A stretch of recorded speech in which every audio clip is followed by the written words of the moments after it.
In my opinion, the only chance for peace in this generally can come from the inside. I don't think that the apartheid was defeated from the outside only. They got support from the outside by sanctions and so on, but nobody from the outside is going to invade Israel and tell them to stop. It's going to come from the inside, of course. And I wanted to know, because I know that you're right, that your arguments are right. How many of your fellow, let's say, religious compatriots share your opinion, and do you see a chance of having a political impact inside Israel, all the people that think alike as you? Well, thank you very much. I'm happy to see that there are Jews that are human, and I expect many, and that's my congratulations. I think you are defending the Jews. So,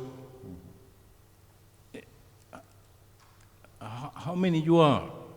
I mean, in Europe, United States, inside Palestine, and well, this is more or less. Okay. I would like to know a bit more about what you think about the political support coming from the States. We know that in the Bush era, they were completely on the side of the Zionist government. And how do you judge the Obama government? Does there really make some difference, or is it just talks, and no concrete actions behind? How do you see that from your point of view? Okay, let me do these three, and then Can I just add mine on the end, because it just Okay. follows, Okay. fits in neatly. All right. I saw a YouTube clip with your father in California in the 90s, talking about the moral corruption of having a blank check from the American government for the military spending with no accountability, and all these years later, are we just in the same position that would this situation have resolved itself sooner without the influence and the money from the States? yeah, you're right. I mean, the change is not going to come only from the outside, but it's not going to come from Israelis either. Again, if we look at South Africa, how many white South Africans welcomed the end of apartheid? Very few. People who are privileged don't welcome the end of that privilege. They will never be part of a resistance that will mean the end of their exclusivity. So I'm not expecting millions of Israelis to jump on this, just like millions of whites in South Africa didn't jump on this. But there is a very large, well, let's put it this way. People are asking, will there be another intifada? I hear this question all the time, and it's a debate. Will there be another intifada? There is another intifada taking place already. There is another intifada. It's a global intifada, but there's an intifada taking place already. Has everybody here heard of BDS? Boycott, divestment, and sanctions? It's a civil society kind of an organization. It is led, of course, by Palestinians, but it's a civil society organization. 5 years ago in the US, nobody knew what BDS was. Today, everywhere I go, and I speak everywhere in the US, I speak all the time, everybody knows what is BDS. And the Israeli lobby in the United States is spending millions of dollars to fight the BDS.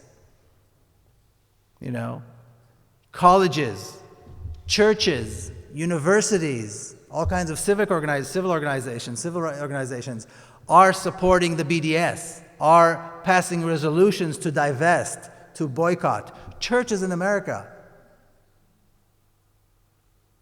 There's a huge movement of student organizations on campuses in America.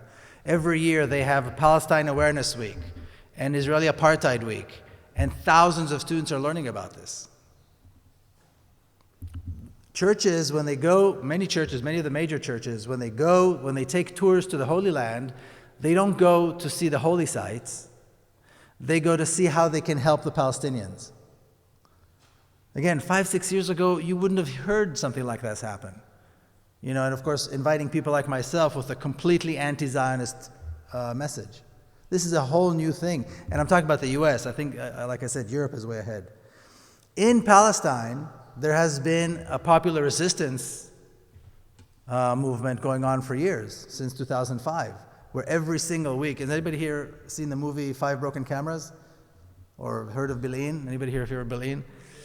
You should check out Five Broken Cameras. If you want to see courage, if you want to see what principled, non-violent resistance is, you should see Five Broken Cameras, because the Palestinians have brought principled, non-violent resistance to a level that I don't think we've seen before in the history of the world. The Palestinians have brought this to a level that we have never seen before, of dedication and a willingness to face horrible violence by the Israelis and still remain principled and still remain dedicated to freedom and to nonviolence. And every so often there's another town, another village that participates in these protests every single week. And they're met by bullets and tear gas and arrests and beatings. And the Israelis that join them and other internationals, when the protest is done, we leave. So after everybody leaves, the Israeli army comes and starts beating them up and arresting their children and arresting them for as long as they want. Then they come back out of prison, sometimes a year later, and the first thing they do is they lead the march. So there's this globe, and there's one more thing. 15, 20 years ago, Palestinians who live inside Israel, who are Israeli citizens, would pretty much all call themselves Israeli Arabs, which is a name Israel gave them, because the land is the land of Israel, so the Arabs are the Arabs of Israel as well. And they kind of resigned. There was a generation that resigned to accept that. Today, there are no Israeli Arabs. Everybody calls themselves Palestinians, and they protest because they get no water in the Negev, and they get no electricity, and they're oppressed and harassed all the time in Jaffa, and their land is being taken away in the Galilee. And when they protest, they stand with Palestinian flags and with the map of Palestine, and they are Palestinians. This is a massive shift. And of course, all of their protest is political and nonviolent. Now, all of this, like I said, is led mostly by Palestinians. A lot of Jewish people participate, especially I know this in the United States. Almost every pro-Palestinian group has lots of Jewish people who participate with them. But it's led by Palestinians, it's principled, and it will never stop. This intifada will stop when Palestine is free and democratic. In fact, the Israeli military high command got together for a conference about a year and a half ago, because they wanted to figure out how they can combat, what answer can they give to the nonviolent resistance.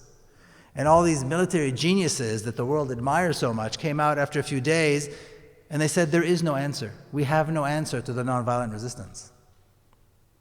So there is massive resistance taking place, and there are publications like Electronic Intifada and other online publications, and writers and poets that write and speak on this issue. And I have to say, this may sound, maybe overstated, but I don't think it's overstated. They are changing the world. People talk about Palestine as one of those issues that will never be resolved. In fact, it was Ireland, South Africa, and Palestine, right? Well, 2 are down. There's 1 more to go. Because all these issues were issues that people said, that'll never happen. Never happen in our lifetime. So that's how it's going to happen. Again, it's not going to happen as a result of Israelis agreeing to this. It's going to happen as a result of all of these things combined. Some of them are local in Palestine, some of them here in Europe, some of them in the US. But there's a major shift around the world. And there is an intifada taking place. It's a global intifada. Now, many Jews, from the very beginning, opposed Zionism. Even after the Holocaust, the vast majority of Holocaust survivors did not go to Palestine, did not go to Israel. Most Jews never thought Zionism was a good idea and were not Zionists. After the Holocaust, after World War II, there were about 2 million Jewish refugees in Europe. Less than 200,000 immigrated to Israel. The vast majority reclaimed their lives either in Europe or went to America. They didn't go to Israel. So, on the one hand, we can't say that Israel is a Jewish state or the Jewish people wanted Israel. A small minority of Jews that were crazy went there, the Zionists. And on the other hand, we can't blame Holocaust survivors for the crimes of Israel against Palestinians, because these might be Jews and these might be Jews, but they're different people. And many Holocaust survivors that did immigrate left. They couldn't stand it. They couldn't stand how they were treated, and they couldn't stand how our Palestinians were being treated. So, are there Jews that support this? Of course, there always have been. I think there's this impression, and this is an impression that the Zionist communities, the Jewish Zionist communities like to create, that all Jews are Zionists, that Judaism and Zionism is the same thing, and that they all support Israel. I think what's closer to reality is that most Jews really don't care about Israel that much. They know it exists, probably support it, they're not really sure. And then there's maybe half of the Jewish people, maybe less, that actually care. And some of them oppose it, and some of it support it. There's no such thing as a Jewish community. There are lots of different Jewish communities, and they all think differently, and they have different opinions and different ideas. I know for a fact that almost every event that I go to, and over the last 2.5 years, I can't even count how many places I've been and spoken, and how many events I'd participated, there have always been Jewish people there who supported the Palestinian cause. They don't stand there with a sign, I am Jewish. They stand there with a sign, Free Palestine. Because it's the right thing to do as people. It's the right thing to do as human beings. It's the right thing to do as citizens. So I think that's important to take into account. So are there many Jews? Yes. Inside Israel, not so many. There are a group of some very brave Israelis in Israel who do this, and they pay a price. Who refuse to serve in the military, who go to the protests, who stand with the Palestinians.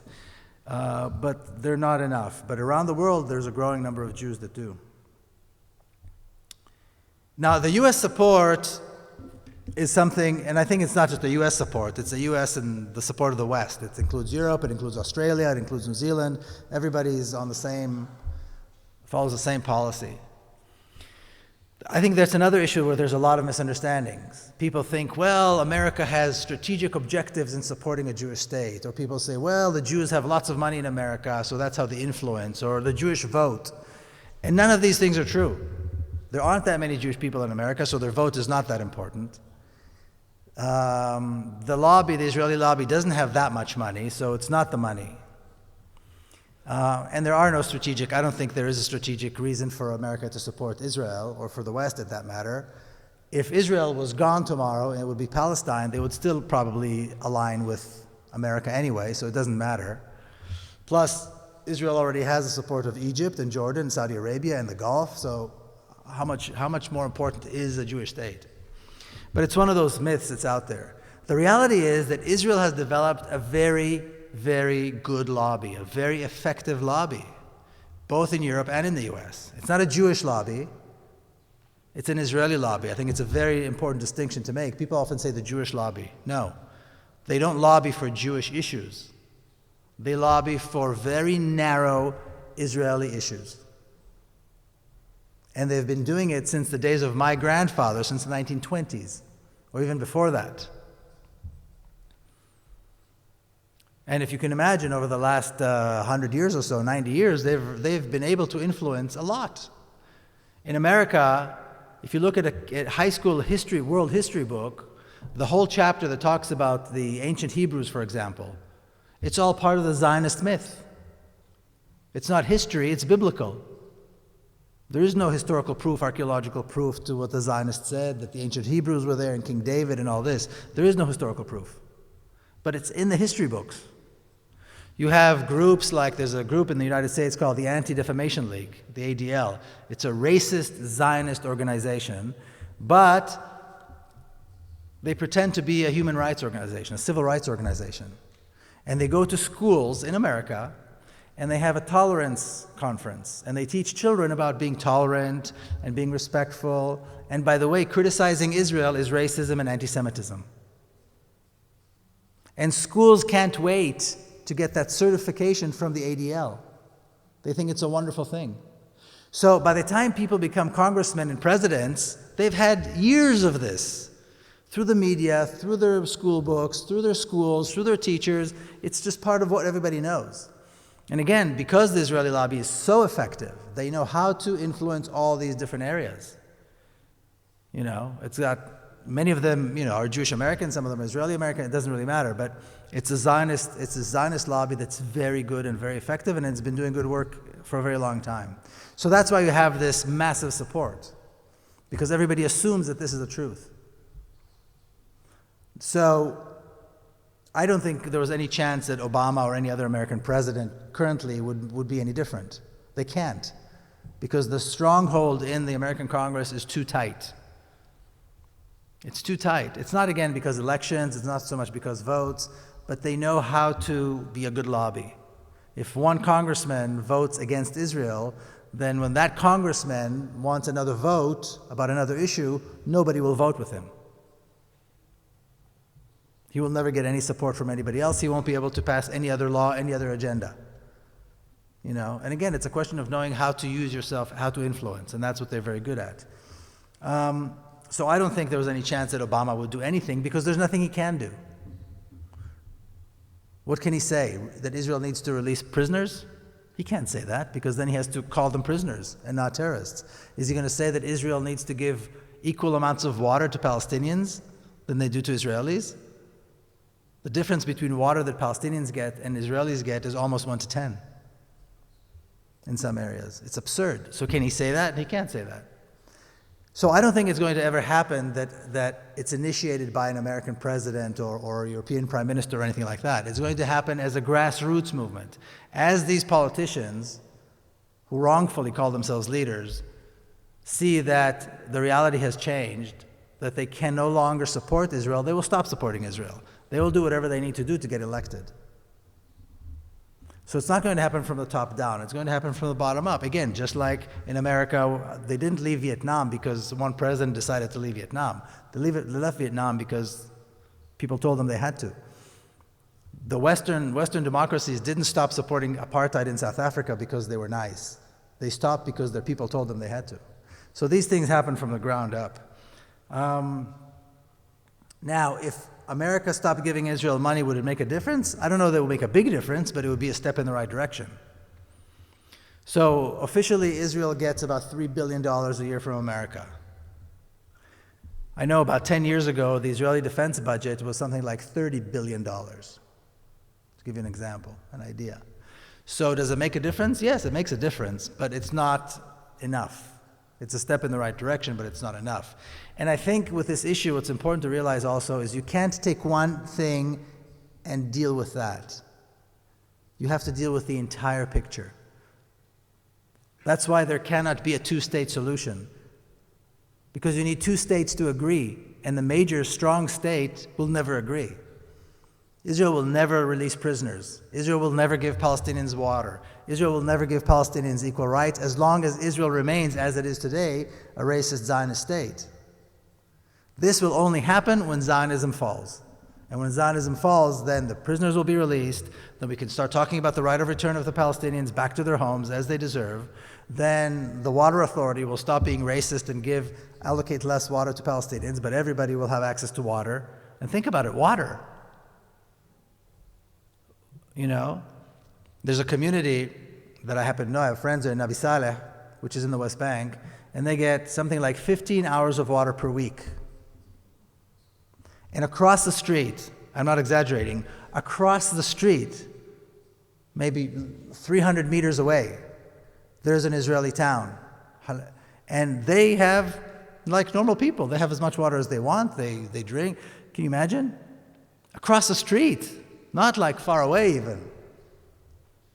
It's absurd, but this is exactly the reality that Israel is going to continue to, this is exactly the reality that it will continue as long as Israel remains the state of Israel. The only way to change it is to change everything. You can't have a little bit of racism. You either have racism or you have no racism. You either have a democracy or you have no democracy. And so again, if we think this is wrong, and we feel strongly about it, then we need to end the Zionist state, topple Zionism through pressure, through boycotts, through protests, and allow the creation of a real democracy to emerge, where Israelis and Palestinians are really equal. So that was kind of a long answer to your question. Bon, tout d'abord, inutile de vous dire combien ce fut intéressant. On m'entend? Voilà. C'est peut-être mieux. Votre témoignage est très intéressant. Je suis vraiment déçue, désolée qu'il n'y ait pas plus de gens pour profiter de ce discours. Et je voulais savoir, bon, durant votre séjour ici au Luxembourg, est-ce que vous avez prévu de passer dans les médias, voire à l'université, pour présenter votre livre et, en l'occurrence, parler de votre expérience et surtout de votre volonté de paix, de vivre en paix avec les Palestiniens? D'une part. Yes, but he has the answer. He's asking about the press, if I'm getting... Yes, I am. You want to tell her? You want to tell her? D'une part. Et d'autre part, là vous êtes au Luxembourg, on a eu la chance de rencontrer Stéphane Hessel, merci, Stéphane Hessel. Yes, I met him, yes. Voilà, Yes, qui yes. malheureusement en France a été interdit l'accès, on lui a interdit l'accès à certaines universités. Alors pareil, je voulais savoir si vous prévoyez, peut-être que vous êtes déjà passé en France faire votre présentation. Voilà, ça c'est une partie. Une deuxième, et je serai beaucoup plus brève. Vous semblez très optimiste en disant oui, il y a de l'intifada, les gens manifestent sans violence et ça devrait changer. Ils sont en train de changer le monde. Waouh! Je me dis super, si ces gens sont en train de changer le monde en faisant des manifestations non violentes, moi ce n'est pas le sentiment que j'ai l'impression qu'on les ignore totalement, on ne leur donne pas suffisamment la parole et on ne donne pas justement suffisamment la parole à des gens comme vous. Et je vais conclure en vous demandant, est-ce que vous, en tant qu'Israélien, en tant qu'Américain, vous pouvez organiser des manifestations,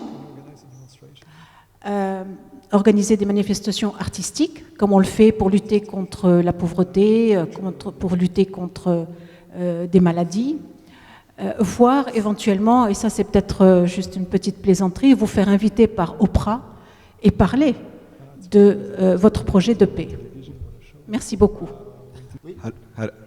Yes, I'm very happy to be here, and it's one of the best speech I ever heard. Thank you. I just want to know. So actually, because I'm as a Muslim, actually my religion teaches me to respect other cultures and I think I know actually that Judaism has the same principles, and as a student I met some Israeli students as well, and actually they were very pro-Israel, and I would ask them if it doesn't go against the principles of Judaism, but I hesitate because they went very angry, and that's why I just want to ask you as Israeli, as a Jew. What do they know in Israel about Judaism, about real Judaism? I don't speak about Zionism, but about Judaism. It's very important for me. Thank you very much. Okay. So the first question, I hope I understood it correctly, but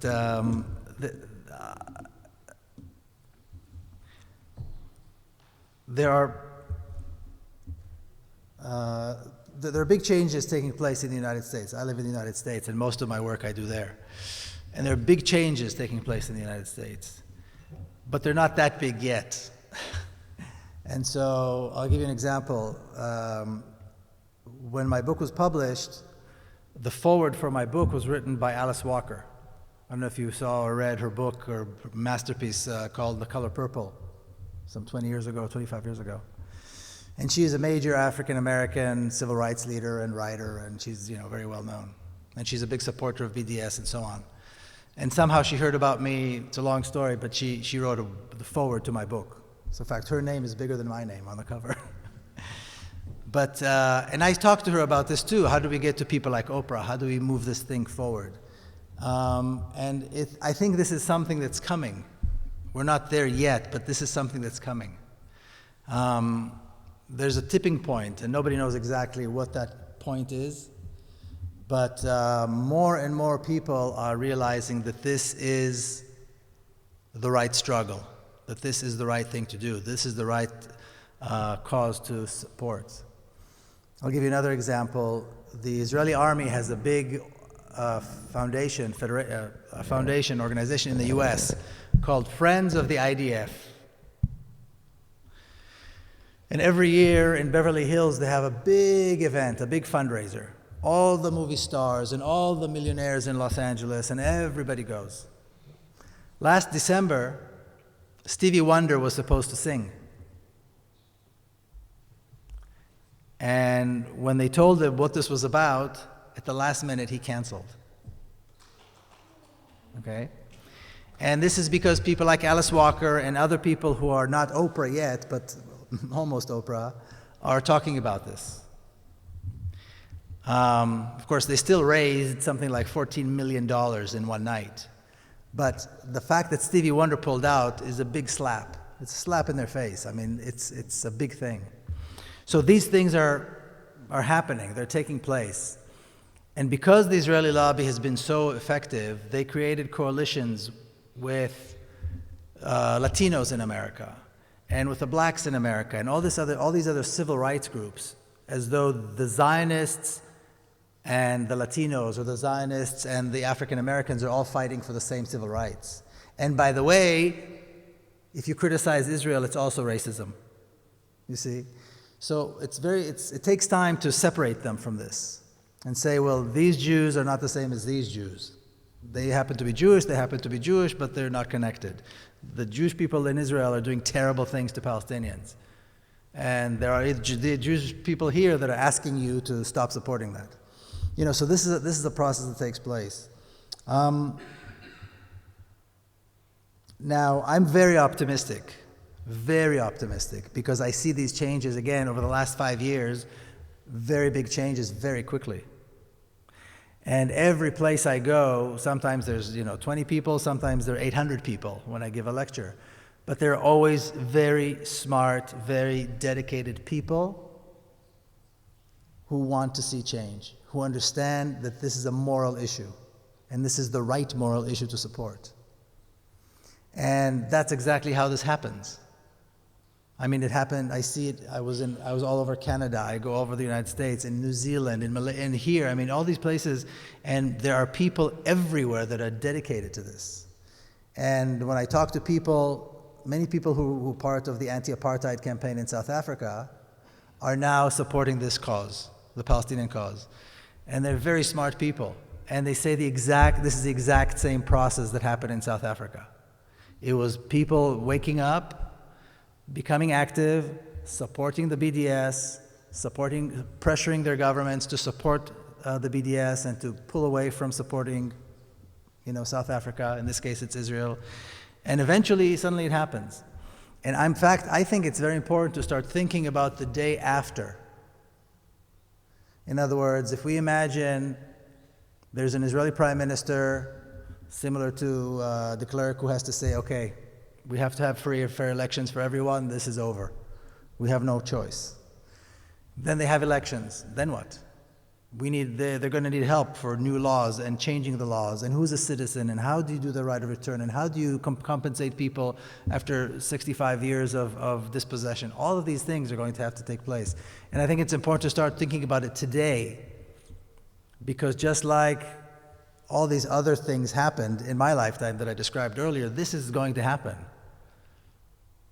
It's not going to be the next American president, maybe not the one after that, but this cannot be sustained for another 10 years. It's unsustainable.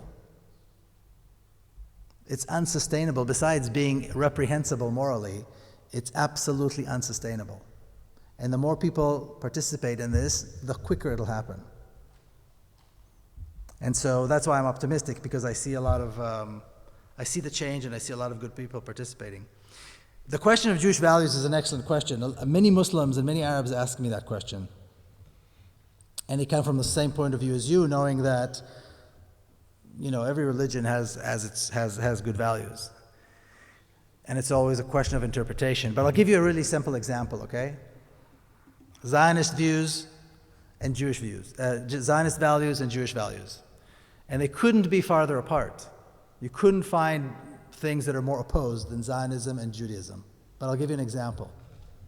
There's a story in the Torah, and I think the story is, somebody told me that story is in the Quran as well, I'm not sure, where God decides to destroy the city of Sodom and Gomorrah. And because he heard that there are some bad people there or something. And Abraham, who is the patriarch of all of us, Jews and Arabs, comes up to God and he says to him, "You're going to destroy a whole city? What if there are 50 righteous people there? Are you still going to kill them?" And then God says, "Okay, if there's 50, I won't do it." And Abraham says, "Wait a minute, but what if there's 40? So just because of these extra 10, you're going to kill the 40 people?" And God says, "Okay, I won't kill the 40." And then Abraham negotiates and negotiates and negotiates. And the way it's described, the story is he walks up to him and he's talking to him very fiercely. How dare you suggest to kill innocent people because you think all these other people are bad? How dare you think of even this idea of killing innocent people? It is so reprehensible. These are Jewish values. You do not kill innocent people.